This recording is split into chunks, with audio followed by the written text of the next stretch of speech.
Hello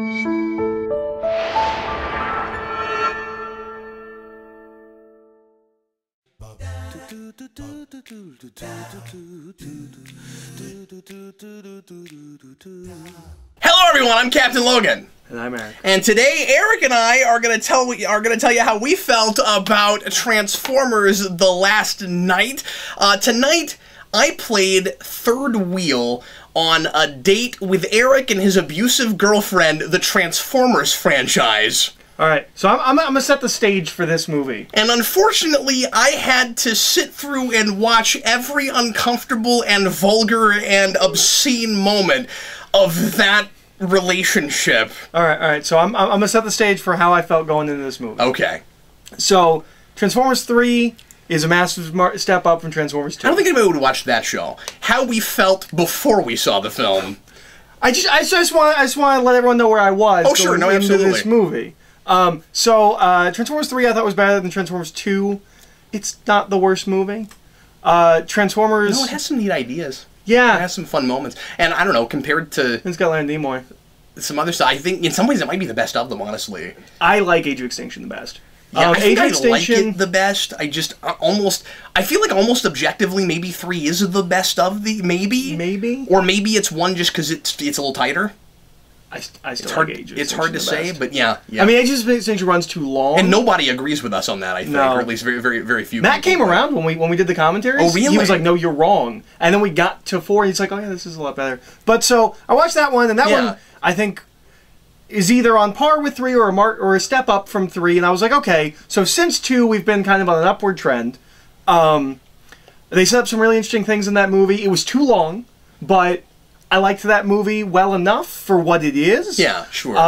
I have at least once put it on in the background while I was doing something else. Wow, that's high praise for these, buddy. Yeah.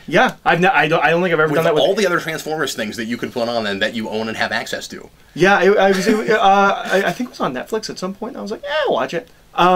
So then they decide they're going to make a Transformers Cinematic Universe. Mm-hmm. This is the first film in their Transformers Cinematic Shared Universe, Transformers Dark of the Moon Universe. No, which Transformers makes a lot of sense for. There's 5 billion characters.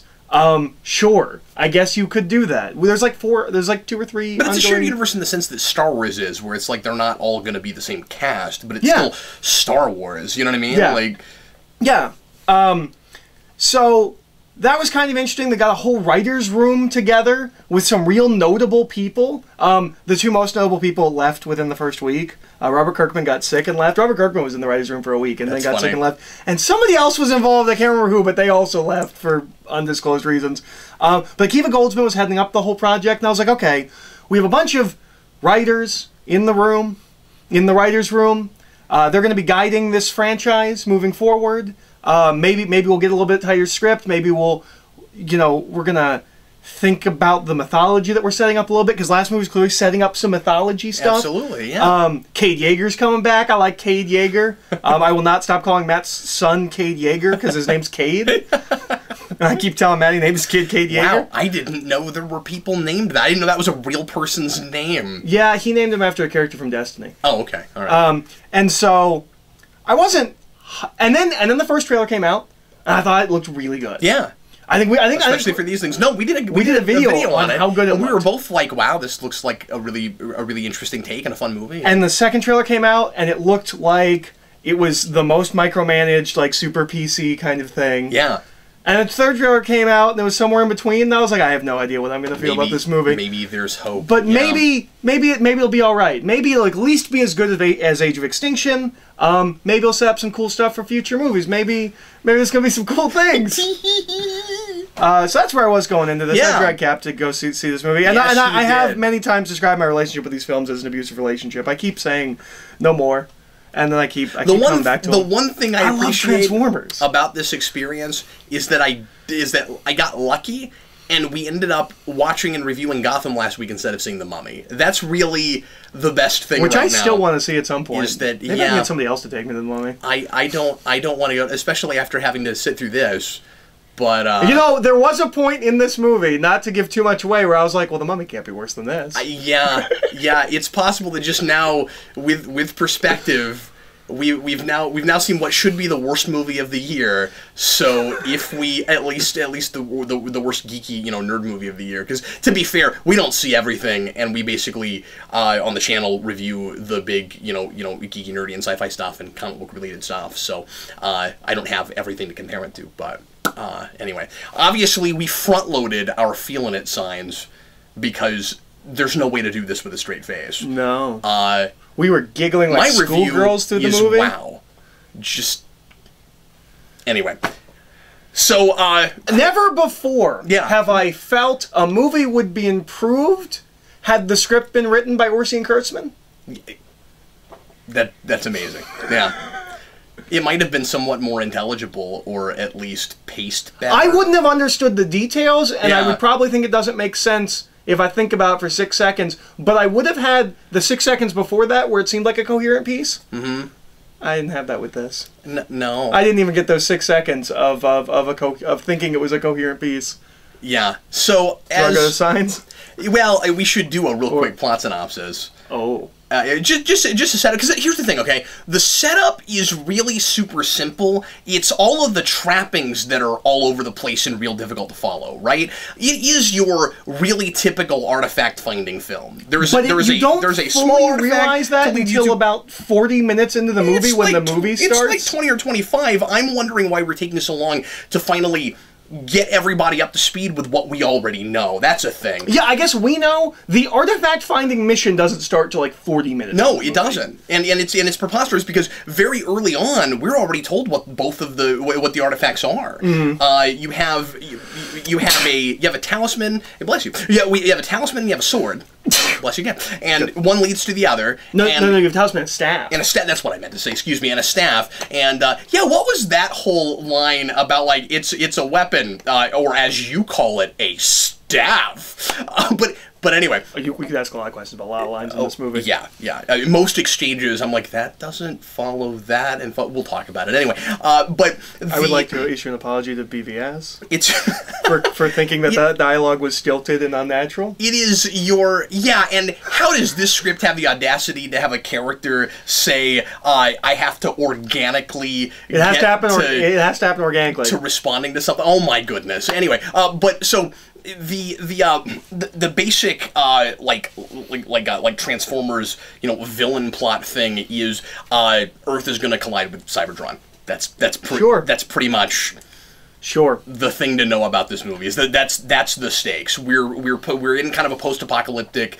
It's more the Logan kind of thing. Yeah, where like in the trailer it looks like it's post-apocalyptic. It's just like one area.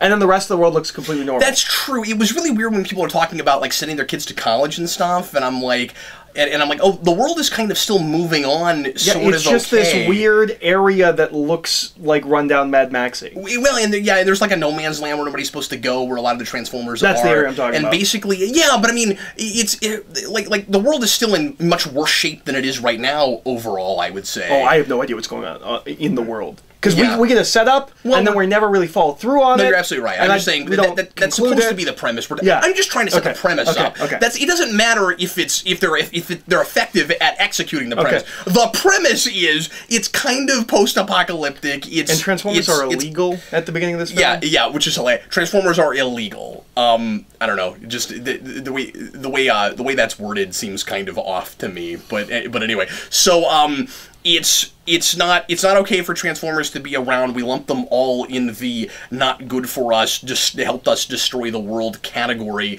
and we are and so Yeager is back and is trying to be like the superhero and is trying to take up for the good Transformers, for the Autobots, and nobody's like really with him and wanting to help him with that. And there's like a group of military that's sole goal is to take out Transformers anywhere they find them, and ultimately it becomes TF or something like that. Yeah. See, I think that's what it is. But anyway, and then it becomes a really typical like a Destiny kind of you're the one kind of plot.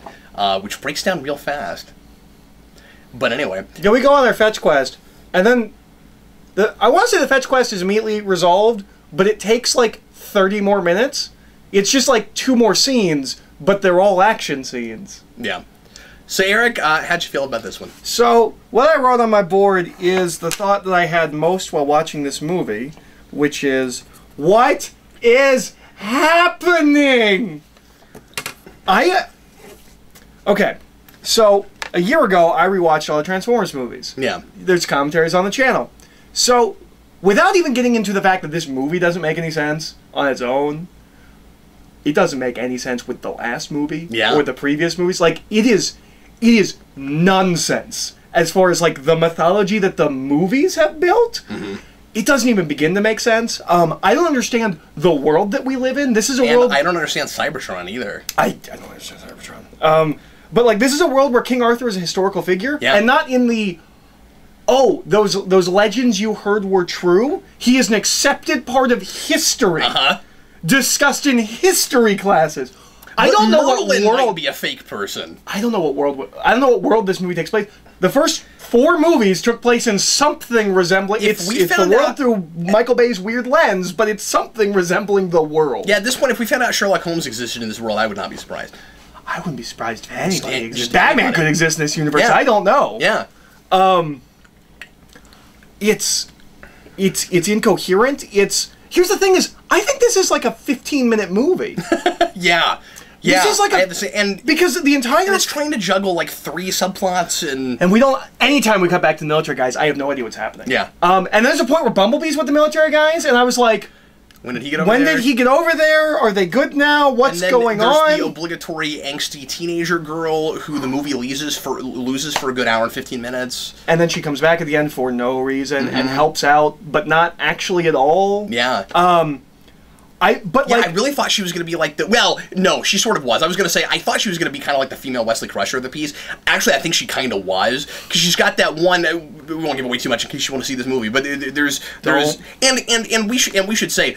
We're probably saying everything a lot of folks expected us to say because the consensus has been real, oh boy, this movie is really awful. But we like the last one. Well enough? Well enough for this franchise. Yeah. I'll go as far as to say this gets real close to as bad as Revenge of the Fallen. And especially in pacing and just in... The big thing is, I hate everyone and I want them all to die. And I did not have that last movie. Katie Yeager, completely different character. Yeah. He's not anything like the same character. And he is just as mean-spirited and cynical as everybody else in the movie, but we keep telling the audience that he's a superhero, and he was a little bit last movie. Yeah, he was. I mean, he was still kind of filtered through the Michael Bay lens, but he was a really optimistic guy. He was. And we're told that he still is here, and you can make the argument, well, he's been like really dragged through the mud, and so that's why he's like this. I don't buy that. He seems to just be acting like everybody else is, again, in being really cynical and mean-spirited, just for the sake of... That seems to be what passes for comedy in these movies, is people treat each other badly, isn't that funny? And then you have the token moments of humanity, and that's supposed to take up for all the moments where they're horrible to each other. And that's a Michael Bay staple. Yeah, but it's dialed up to 11. I think... And we got away from it some last movie, which gave me hope. Yeah. I think Revenge of the Fallen is still far more crass and inappropriate. I think this movie is more incoherent than Revenge of the Fallen. I also think it's too crass. I can give you a... It went back to too much of that for me. Which we got away from so much last movie. I wanted to count S-words. There were like 45 or 150. Somewhere in between that margin. I just... Like, here's the thing. I can tell you what happened in Revenge of the Fallen even if the details don't make sense. I can't tell you what happened in this movie or why things happen. I can tell you the skeleton of the plot, kind of. Yeah, maybe. At least of the A story, but... Because we don't get... The entire first 40 minutes of this movie could have been cut entirely. Yeah. The setup about Transformers being illegal could have been cut entirely. I don't know what Megatron's doing, and I don't know why he's not Galvatron anymore. I feel like the Knights... Yeah, I wondered that too. And like his minions... They don't do anything with, but they don't do anything with them. I guess they fight at the end, but because I kept wondering where they were the whole time. Everything we set up last movie was completely abandoned, and the night stuff didn't even need to be there. Nope, and it also doesn't make sense with what was set up last movie. Yeah. The creator is not what we saw last movie. All we saw was a hand. That's all you had to match up was a hand. I forgot all about that. It didn't match. They didn't use the seeds. Gunhead was nowhere to be found. See, I don't even remember much from that movie. I think Gunhead makes it away at the end. I can't remember if Gunhead makes it away. His name's not even Gunhead, but at one point he transforms his head into a gun. At least we kept some of the characters from last movie and some of the ones that were sort of kind of fun. And for some reason, Ken Watanabe's Drift is his name. He went from blue to red between movies for some reason. And I looked at his car. When he transforms, he's not a red car. He's like a black car. So I don't know why his color's changed. We choose Hot Rod for 6 seconds? We're doing a movie with all this mythology stuff? You bring in Hot Rod? And I'm like, oh, Optimus Prime's gonna die in Optimus Prime. And, oh no, he's in the movie for 6 seconds. Like every Transformer. That was the other thing. Last movie, we spent a time with a limited amount of Transformers. Yeah. And we got to know them. Yeah. They weren't all likable, but we got to know them. And they weren't exactly three-dimensional characters or anything. No, but I could tell them apart. Yeah. This movie, so many characters. Humans, Transformers. And I just don't care. I don't care about any of them. I mean, one positive thing I guess I can say is that we're spending a lot more time with these last two movies with the actual Transformers characters than we ever did before. And so I like that you actually will have scenes with a couple of Transformers talking to each other, instead of it being that stuff's all happening in the background and we're just following the human characters, as if we didn't have the money to do it, but obviously we do. There it is on screen. And I don't even want to think about how much money was spent on this movie. Yeah, no, me neither. It's nuts. Because another positive thing I would say is it looks good. Yeah. Most of it, and it's just kind of a shame that it's wasted on this really baffling script. This was supposed to be the first movie of they're going to try and put these out yearly, like Star Wars. This is a franchise killer. I think we have jumped the shark beyond repair. This is a movie you cannot build from. And that's not just in tone, and again, as I keep saying, like mean-spiritedness, and just I don't like the spirit of this. I don't like the spirit of this franchise. Sure, totally fair. And when like you and I had an argument in the car where you said maybe you could have brought your kid. Nah, I don't want my kid to see this. Because it's so depressing, and it's like it doesn't know it. It should be a farce with what they're giving us, and it's so tonally uneven and all over the place that sometimes it kind of is that, and it's like there's a scene where the music in the score is actually coming from another place, but you don't know it until we play it for comedy, and that should be funny, but because I hate these characters and I want them all to die, that's not even playing for the comedy it should be playing for, and also it just doesn't know how much of a farce it wants to be some of the time. I just want this to be a straight-up goofball farcical comedy, and if it's gotta be just straight-up adult about it, like, make it really clear that nobody is supposed to bring their kids to these movies, because and like this is an old complaint, but it's back now in a way it wasn't in 4. Yeah. Four I would show to him before I would show this. Who had blackmail Anthony Hopkins? It's a question I have about this movie. Yeah. Who? Sorry, I'm following you now. Who forced Anthony Hopkins to be? What is wrong in his life that he needed to do this role? He seems to be enjoying himself. He seems to be kind of having the time of his life making this movie, and I hate him as much as I hate everyone else. And like, he's got moments that are hysterical, and it's one of those things where there are places where you and I are laughing at it maybe before we're laughing with it. He might be the only person having a good time in this movie, because I got the sense from this movie that even Michael Bay is done with this. Yeah. And I know Michael Bay has never liked the Transformers, and has always said he's done doing the toy movies. Like, after every movie, he's done doing the toy movies. But he likes shooting explosions and girls.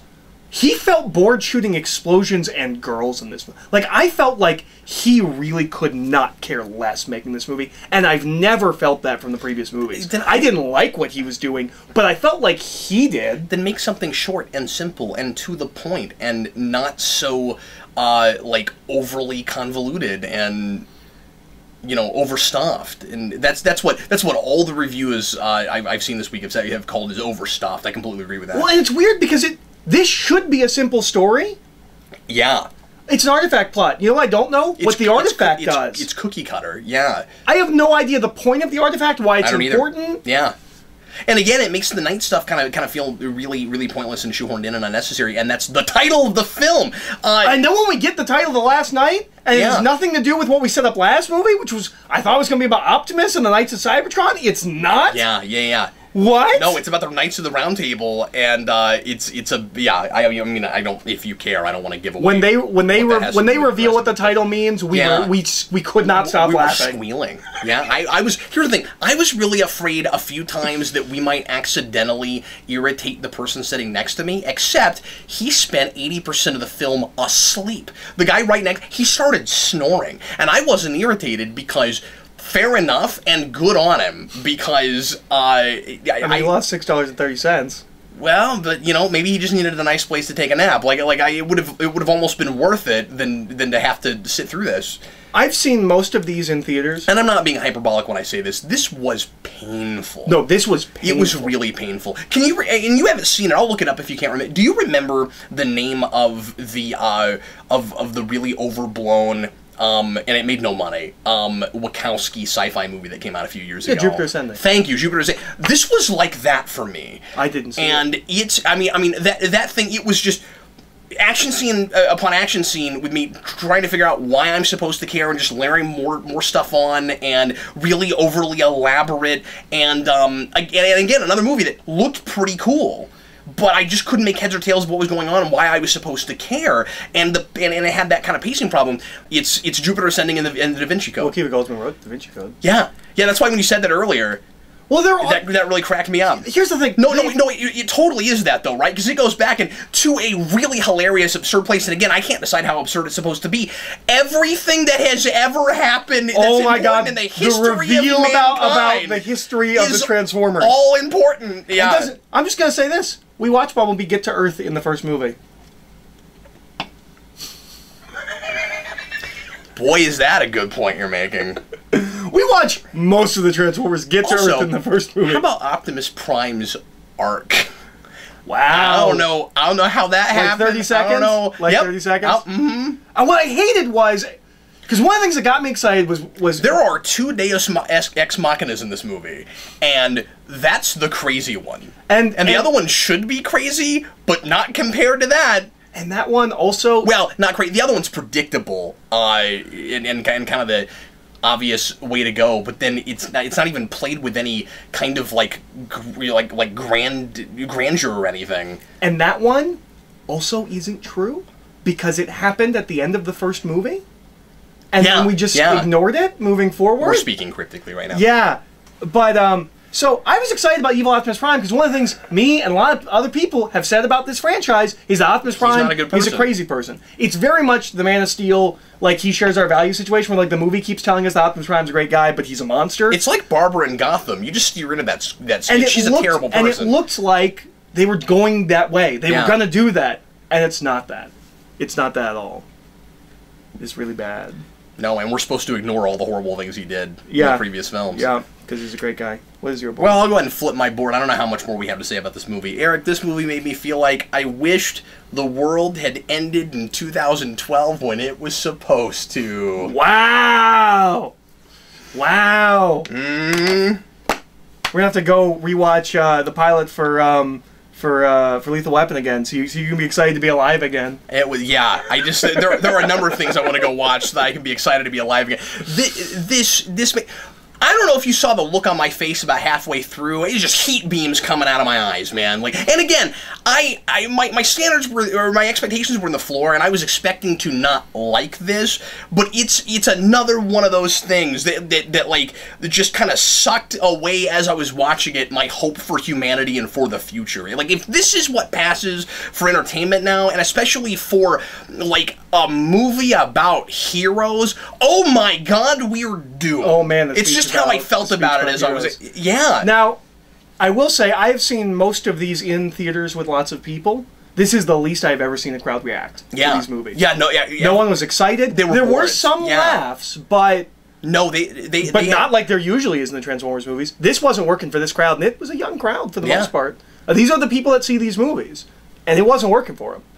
Yeah. I mean, weirdly there were a few older people in that crowd, but everybody just seemed to either like be completely checked out, or they were just kind of bored. It looked like. I mean, obviously, I didn't spend the whole movie, taking a survey. The one really good thing I can say about this movie is if you're ever in the Kansas City area and you ever get a chance to watch a film like this with Captain Logan in a theater, it is worth the price of admission.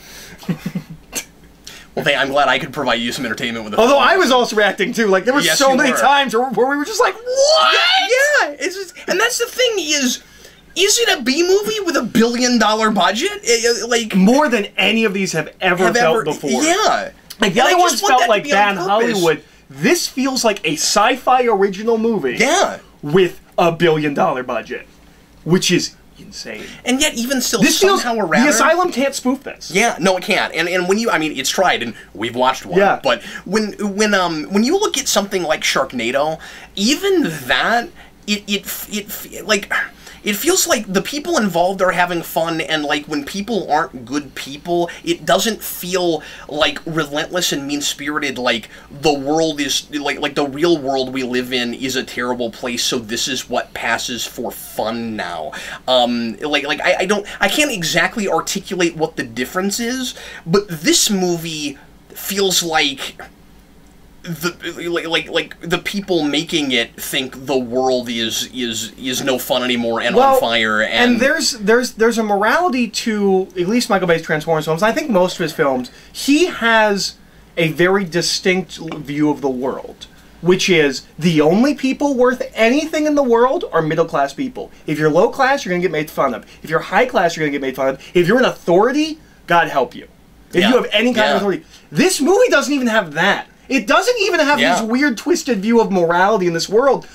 No one is a good person, and they're not people at all. There's one scene. This kind of sums up the kind of internal logic of the film and the logic of people in scenes talking to each other. This will be a minor spoiler. There's a scene where Cade Yeager has Cade Yeager.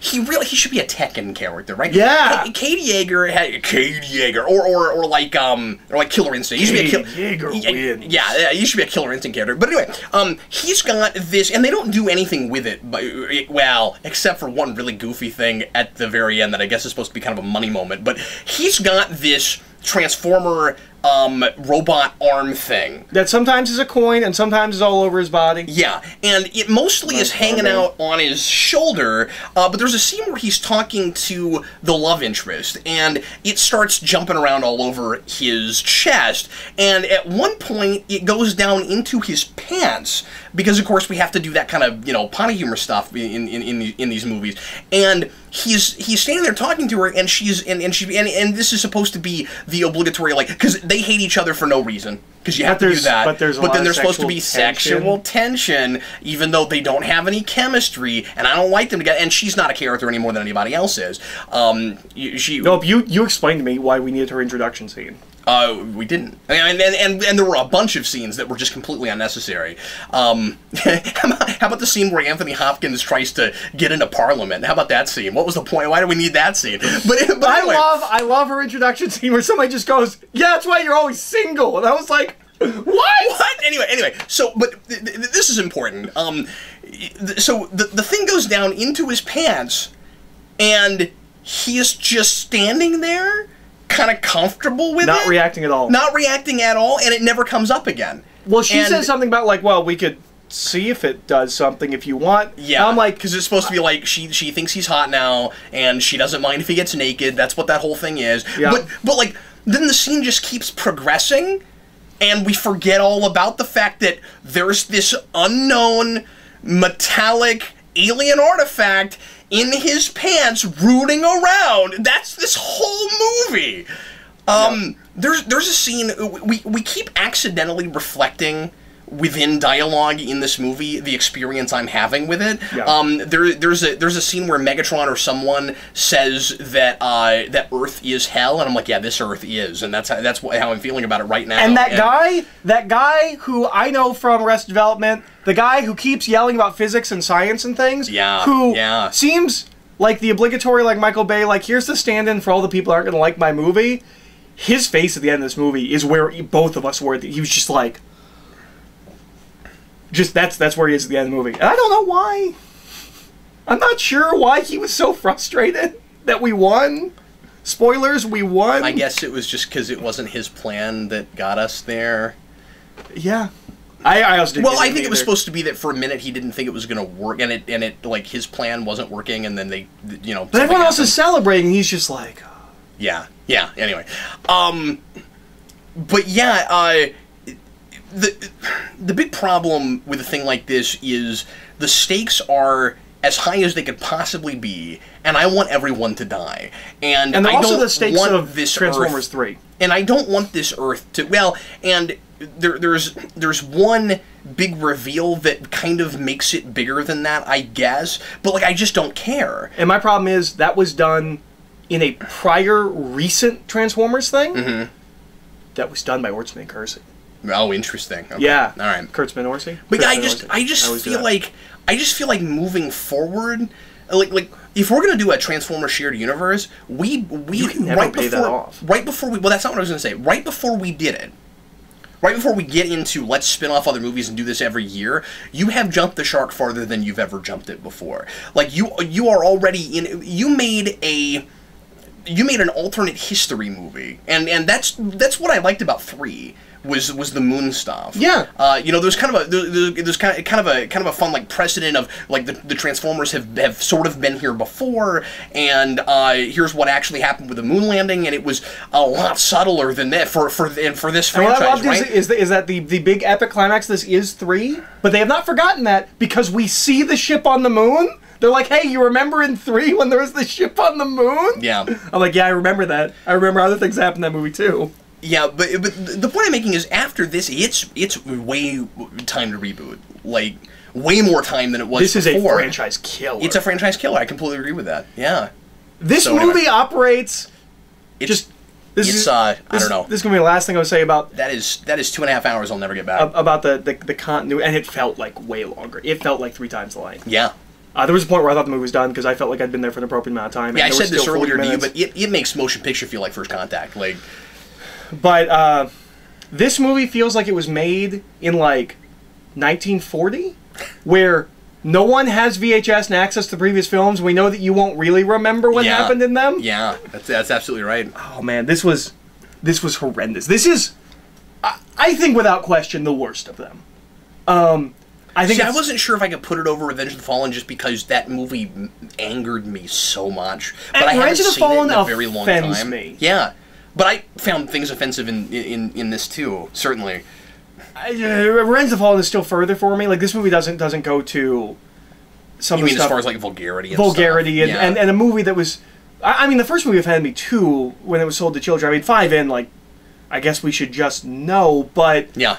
But just as a movie, as an experience, I had to pick apart Revenge of the Fallen. Like I had people that like were like, well, it wasn't that bad, and then it's like, yeah, but there's this and this and this, and like you can pick it apart. I can't imagine a human being on the planet that would argue that this is good. Maybe they will enjoy the action, and that is the only thing I can understand anyone liking about this movie, is I liked the spectacle of it. Well, you know me, I don't like to go to that place. This is about how I'm feeling right now. No, don't do that. Yeah. But like, you know, if folks had a good time with this, more power to you, because at least you didn't waste your money like I did. But like I said, this, as I'm watching this, I'm having a difficult time having as much hope for the future of entertainment as I would like. I'm checking like through a list while I'm watching this movie of movies that I want to apologize to for saying it was the most incoherent thing I've ever seen. Yeah. I think I can follow BVS more than this. At least. So thanks for making me go to that, Eric. Really appreciate it, buddy. It could have been good. There's an alternate universe where it was like the Dark Knight of the Transformers franchise. You really turned it around. There's an alternate universe where somebody's making Transformers that likes Transformers. That's true. That's true. You know, there's an alternate universe where the live-action Transformers movies feel like Transformers. Well, and the nice thing is that, as awful as this is, if you're interested in Transformers, the comics have been great for about a decade now. So there's lots of good Transformers to go look at. Yeah, there's plenty of TV too. Yeah. Well, anyway, thanks a lot, folks, for watching, and if you saw this movie, let us know what you thought about it in the comments. We will see you again with more videos next week on Geekvolution. Stay tuned. I am Captain Logan. And I'm Eric. See you, folks. Do do do do do do do do do do do do do do do do do